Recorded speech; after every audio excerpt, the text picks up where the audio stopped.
우리나라 사람들은 어디를 가든지 적응을 잘하는 민족으로 알려져 있습니다. 가장 더운 나라에서도 적응을 잘하고 또 가장 춥다고 하는 곳에서도 적응을 잘합니다. 이렇게 적응을 잘하는 이유 가운데 하나가 무엇이든지 잘 먹는다는 것이죠. 몸에 좋다고 하게 되면 별걸 다 먹습니다.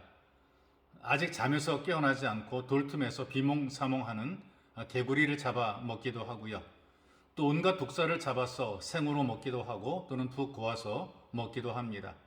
고라니라든가 오소리 그리고 군뱅이와 지렁이 같은 몸에 좋다고 하는 것들은 다 먹습니다.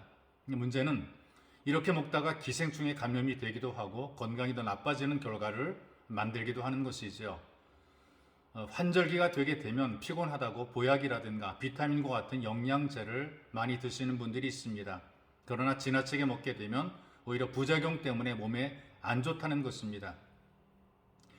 영양제가 몸에 좋다고 과다 복용하게 되면 독이 되는 것이고 또 보신제가 제 아무리 좋아도 적당량을 지나치게 되면 해가 된다고 합니다. 그래서 이 독약과 보약의 차이는 그 양에 있다는 것이죠.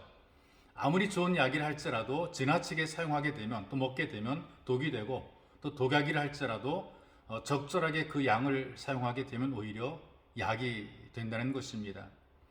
불면증으로 고생하는 사람들에게 수면제는 도움을 줍니다. 그런데 한꺼번에 많은 양을 먹게 되면 치사량에 이르게 되고 결국 죽음에 이르게 되는 것이죠.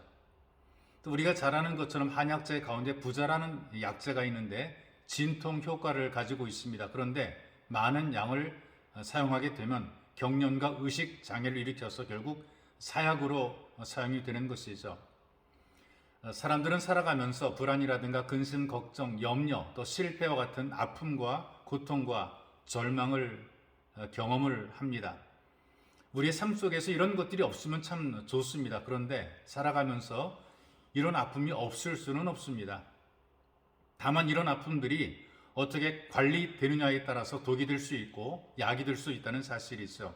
분명히 독처럼 고통이지만 하나님의 손길에 의해서 다스려지게 되면 오히려 치료되는 놀라운 약이 되는 것입니다. 그래서 슬픔이 변해서 기쁜 찬송이 되고 두려움이 변해서 기도가 되고 또 한숨이 변해서 노래가 되는 것입니다. 신약 성경 가운데 마태복음 9장에서 14절을 읽어보게 되면 예수님께서 보이신 은혜의 사건들이 있고 그 사건들을 통해서 예수께서는 세 차례 안심하라고 선포하는 말씀을 우리가 듣게 되는데요.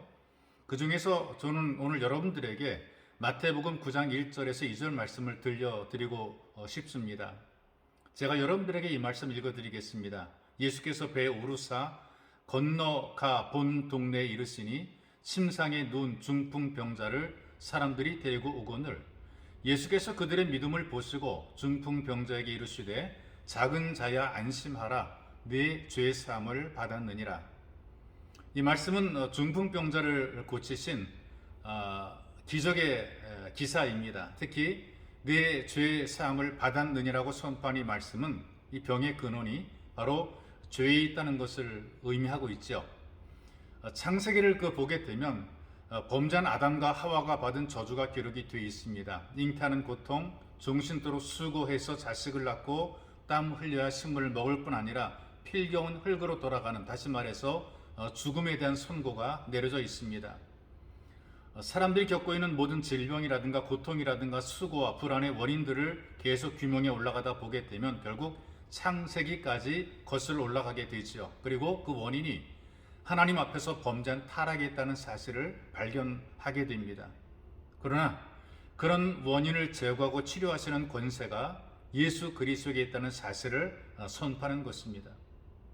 사람들이 예수님께로 가기만 하면 해결할 수 있다는 믿음을 가지고 예수를 찾아옵니다. 이 믿음을 보신 예수님께서 안심하라 내 죄 사함을 받았느니라 이렇게 선포하시는 것입니다.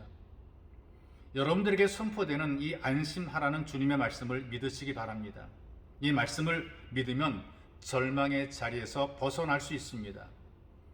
이 중풍병 환자는 누구보다 절망적인 자리에 있는 사람이죠. 도저히 안심할 수 없는 자리에 있는 사람입니다. 그런데 예수님께서 문제의 원인이 되는 죄를 사하시고 중풍병자를 향해서 네 침상을 가지고 집으로 가라고 말씀을 하십니다. 절망의 자리에 있을 때에 예수님께서 여러분들에게 말씀하십니다. 안심하라. 예수를 믿는 이 믿음으로 안심하라는 그 말씀을 믿고 여러분들도 안심하시기를 주님의 이름으로 축복합니다. 참으로 존귀하신 하나님께서 우리들에게 은혜를 베풀어 주시고 삶의 현장이 불안과 고통과 근심과 질병으로 우리로 하여금 힘들고 어렵게 만들지만, 그리고 미래에 대한 두려움을 가지게 만들지만, 주께서 우리에게 말씀하시기를 안심하라시오니 우리가 말씀을 듣고 믿음으로 말미암아 안심하고 살아가도록 주께서 은혜를 더하여 주옵소서.